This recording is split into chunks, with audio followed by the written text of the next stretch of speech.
munaasabad lagu soo bandhigayay buug ka hadlayo caqabadaha ay qoysaska danta yar ay ku qabaan kareynta guryaha ayaa waxa lagu qabtay magaalada Muqdisho ee caasimadda dalka Soomaaliya waxaana warbixintan inooga diyaariyay wariyaheena Ibrahim Sheekh Xuseen Sheekay oo aalaba inooga soo warama magaalada Muqdisho.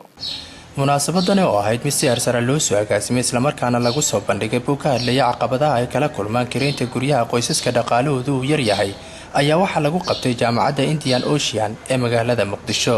buugani oo ah mid si toos ah loogu faahfaahinayay sababta keentay in waqtigani uu kor u kaco qiimaha lagu kireysto guryaha sidoo kalena baaritaan ay ku soo sameeyeen ardaydii diyaarisay isla markaana ka qalin jibisay jaamacadda Indian Ocean caqabadaha ka hortaagan qoysaska danyarta ah in ay ku noolaadaan hoy wanaagsan iyo in ay ka dambeeyaan qurba joogta ayaa waxa ay sheegeen in ay wax badan ka soo ogaadeen arrimahaasi oo idil.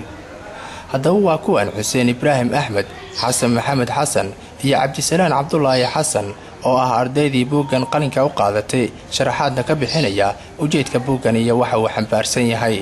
ujeedada aan u sameynay cilmi baaristan waxay ahayd inaan wax ku ogaano ama aan baaritaan ku sameyno caqabadaha ka hortaagan qoysaska danyarta ah inay ku noolaadaan guryo wanaagsan. waxaan ogaanay in qoysaska faqriga ah ama danyarta u badan inta badan ay ku nool yihiin meelaha isku raranta.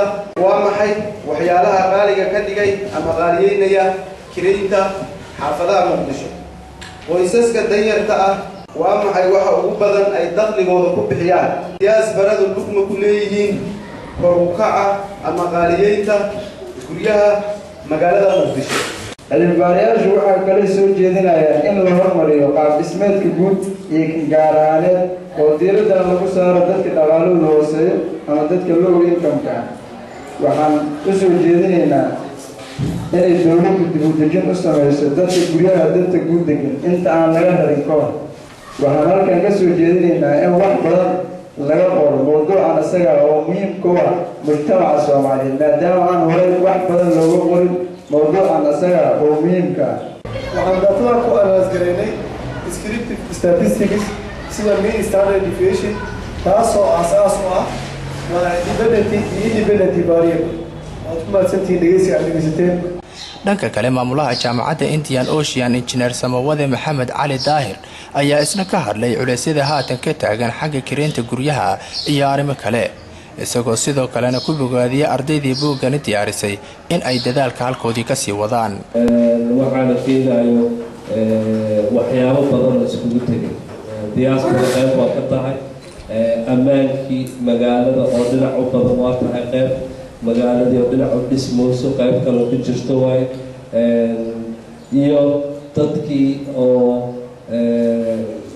waxaa laga yaabaa meelo oo temporary inay degnaan jireen meelihii temporary-ga ahaa in bush out kasoo dareemaana kasoo baxaan marka ay marketkiina waa react garanaya waa taqaana supply and demand waay. demand hadduu kor u kaco ninka guriga haystay wuxuu leeyahay $50 ku ijaari jira hadda $150 rabaa.